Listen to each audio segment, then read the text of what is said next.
Kok sholat harus 5 waktu ya? Apalagi tadi subuh males banget sholatnya. Ada Dara lagi ngapain? Hai Cantika. Ada Pak Ustadz juga. Assalamualaikum. Waalaikumsalam. Bengong.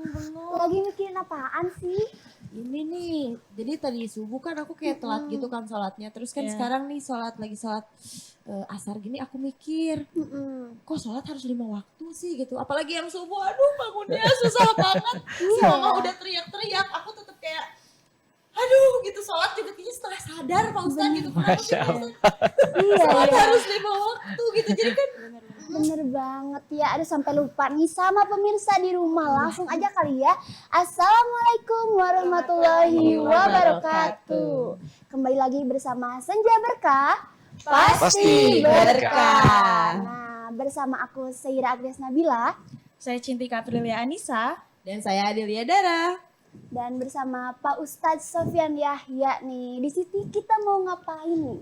Tadi katanya Dara kepo perihal sholat 5 waktu nih Pak Ustadz. Kira-kira itu kenapa Cina? Kenapa harus sholat di waktu subuh? Iya, waktu subuh. Waktu subuh. Waktu subuh dulu deh Pak. Waktu subuh yang Paling urgent susah. ya. Betul. Waktu subuh itu waktu yang paling baik dalam melakukan ibadah. Terutama ketika kita masuk di awal pagi ketika bangun, kemudian kita beribadah, bermunajat kepada Allah Subhanahu wa taala, pikiran kita belum tercampur dan terkontaminasi apapun. Itu yang pertama. Yang kedua, waktu subuh itu adalah waktu yang hidup. Waktu yang hidup. Wa idza subhi idza tanafas. Was subhi idza tanafas. Ketika waktu subuh itu bernafas dan hidup. Dia tahu siapa saja yang beribadah di waktu itu. Oh, seperti itu ya. Seperti itu ternyata ya. Nah Pak, tapi kalau misalnya ini sholat subuh ya Pak, bangun nih, tapi sholatnya setengah sadar ya masalahnya ini sering terjadi nih. Sholat Sujudnya sambil tutup mata ya. Biasanya gitu sih ya. pahalanya tetap tercatat di sisi Allah Subhanahu wa taala. Selama kita mengupayakan untuk bangun dan berusaha untuk sholat sebaik mungkin, ya seperti yang disampaikan oleh baginda besar Nabi Allah Muhammad SAW, "Shallu kama ra'aitumuni usolli", sholatlah kalian sebagaimana aku sholat, insyaallah itu tetap sah. Tetap sah. Oke, aku akan tetap sholat meskipun aku ngantuk ya. Harus. Kalau ini Pak, kan sholatnya ada 5 waktu nih. Ya. Ya. Nah kira-kira kenapa sih kita ini harus melakukan sholat 5 waktu? Mungkin ada sejarahnya nggak sih? Iya, itu. Oke, Ya, ini ada cerita. pertanyaan yang bagus sekali ya. Karena sejarah sholat ini dimulai ketika Rasulullah melakukan Isra wal Mi'raj. Perjalanan dari Mekah kemudian ke Masjidil Aqsa dan dari Masjidil Aqsa naik ke Sidratul Muntaha. Tahu nggak kalau satu-satunya ibadah yang langsung oleh Allah perintahkan itu hanya sholat.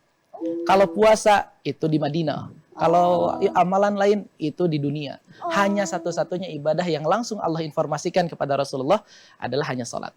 Oke, dahulu sholat itu 50 waktu. Banyak ya. Betul. Bukan ngeluh lagi.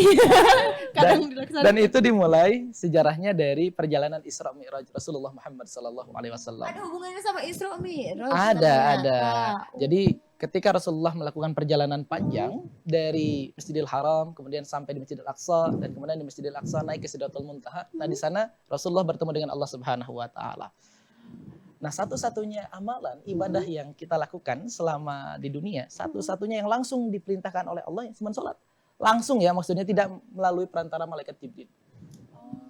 Itu gimana ketemunya Pak? Ketemunya langsung bertatap muka Di di Sidratul Muntaha. Itu tuh apa Pak? Sidratul Muntaha tuh apa? Itu kayak pohon nabek, pohon yang kalau kita ibaratkan kayak pohon bonsai begitu. Nanti di sana itu ada ma'wa. Ma'wa itu tempat ruh orang beriman dan di atasnya ada arash. Arash itu tempat singgasana Allah Subhanahu wa taala yang kemudian Rasulullah bertemu dengan Allah untuk menerima perintah sholat. Masya Allah. Masya Allah. Hampir-hampir ya 50 waktu. Tapi kalau misalkan tidak ketemu dengan Nabi Musa, wah kita bisa jadi Ada keterlibatan Nabi Musa iya, juga Nabi ternyata. Musa. Karena sedikitnya Nabi Musa mempunyai andil. Kenapa sholat kita menjadi 5 waktu? Oke, kenapa tuh Pak? Karena orang-orang Yahudi sebetulnya pernah diperintahkan untuk sholat juga. Dan memang sholat pada saat itu. Itu pun cuma 1 waktu. Dan banyak di antara mereka yang tidak melakukan itu. Waduh. Betul. Itu satu waktu. Apalagi kita umatnya yang pada kecil-kecil, umurnya pendek-pendek ya. 50 waktu tentunya tidak akan sanggup. Maka dari itu, betul. Dari itu Nabi Musa kemudian memerintahkan atau meminta kepada Nabi Muhammad untuk meminta keringanan kepada Allah Subhanahu wa taala. Akhirnya setelah bolak-balik beberapa kali, hasil akhirnya adalah 5 waktu. Dan insya Allah 5 waktu itu sudah mewakili 50 waktu itu. Terhitungnya sama Terhitung gitu, karena barang siapa yang mengerjakan satu kebaikan, dia sama melakukan 10. Masya Allah. Makanya ketika Teteh tadi sholat subuh harus bersemangat. Karena seolah-olah telah melakukan 10 waktu sholat. Masya Allah. Harus rajin-rajin sholat nih. Iya, benar. Allah kalau ngasih pahala nggak ini ya, nggak tanggung-tanggung ya. Langsung 10 kali nih. Nah, ngomongin sholat nih Pak Ustadz, kira-kira ada maknanya nggak sih sholat itu apa gitu? Baik, sholat itu secara bahasa doa. Doa. Kalau menurut keterangan, sholat itu as-sholatu mi'rajul mu'minin. Sholatnya itu adalah mi'rajnya setiap orang beriman. Pertemuannya dengan Allah itu dilakukan setiap kita sholat. Maka dari itu, bagi setiap orang beriman, sholat itu menjadi kebutuhan, bukan kewajiban. Kenapa? Karena dia butuh bertemu dengan Sang Pencipta, butuh inspirasi, butuh arahan. Dan arahan ketenangan itu hanya akan muncul ketika kita setelah sholat. Benar. Makanya kalau sholat harus fokus ya, karena itu kan kita ngobrol sama Allah sebenarnya ya. Emang biasanya kalau nggak fokus gimana? Suka mikirin yang Overthinking gitu pas lagi sholat. pernah nggak sih tiba-tiba dapat ide lagi sholat? Betul, aku sering banget loh kayak sholat. Aku baca doa tapi pikiran aku kemana-mana. Ya ampun, tapi itu bisa dibahas lagi kan nanti ya? Iya, Insya Allah. betul. Makanya nih pemirsa yang di rumah jangan kemana-mana dulu dan tetap bersama Senja Berkah. Pasti berkah.